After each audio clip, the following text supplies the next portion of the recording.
Matthew chapter 23. Then Jesus spoke to the crowds and to his disciples. The scribes and Pharisees sit in Moses' seat, so practice and observe everything they tell you. But do not do what they do, for they do not practice what they preach. They tie up heavy, burdensome loads and lay them on men's shoulders, but they themselves are not willing to lift a finger to move them. All their deeds are done for men to see. They broaden their phylacteries and lengthen their tassels. They love the places of honor at banquets, the chief seats in the synagogues, the greetings in the marketplaces, and the title of Rabbi by which they are addressed. But you are not to be called Rabbi, for you have one teacher, and you are all brothers. And do not call anyone on earth your father, for you have one Father who is in heaven. Nor are you to be called instructors, for you have one instructor, the Christ. The greatest among you shall be your servant, for whoever exalts himself will be humbled, and whoever humbles himself will be exalted. Woe to you, scribes and Pharisees, you hypocrites! You shut the kingdom of heaven in men's faces. You yourselves do not enter, nor will you let in those who wish to enter.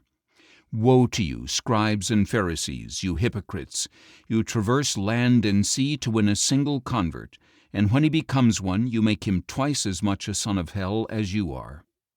Woe to you, blind guides! You say, if anyone swears by the temple, it means nothing, but if anyone swears by the gold of the temple, he is bound by his oath.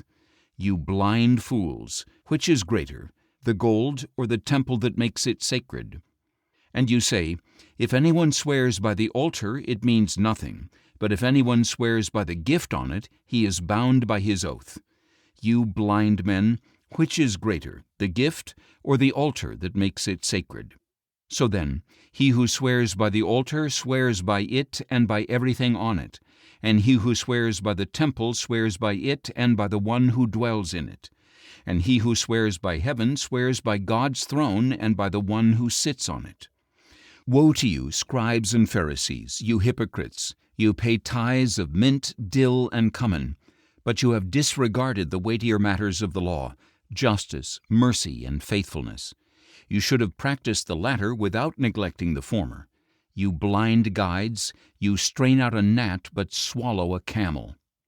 Woe to you, scribes and Pharisees, you hypocrites! You clean the outside of the cup and dish, but inside they are full of greed and self-indulgence. Blind Pharisee, first clean the inside of the cup and dish, so that the outside may become clean as well. Woe to you, scribes and Pharisees, you hypocrites!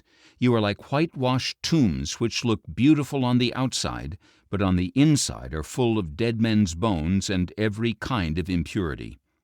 In the same way, on the outside you appear to be righteous, but on the inside you are full of hypocrisy and wickedness.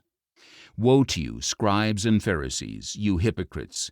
You build tombs for the prophets and decorate the monuments of the righteous. And you say, if we had lived in the days of our fathers, we would not have been partners with them in shedding the blood of the prophets. So you testify against yourselves that you are the sons of those who murdered the prophets. Fill up, then, the measure of the sin of your fathers. You snakes, you brood of vipers, how will you escape the sentence of hell? Because of this, I am sending you prophets and wise men and teachers. Some of them you will kill and crucify, and others you will flog in your synagogues and persecute in town after town. And so upon you will come all the righteous blood shed on earth, from the blood of righteous Abel to the blood of Zechariah son of Berechiah, whom you murdered between the temple and the altar. Truly I tell you, all these things will come upon this generation. O Jerusalem, Jerusalem, who kills the prophets and stones those sent to her, how often I have longed to gather your children together, as a hen gathers her chicks under her wings, but you were unwilling. Look, your house is left to you desolate, for I tell you that you will not see me again until you say, Blessed is he who comes in the name of the Lord.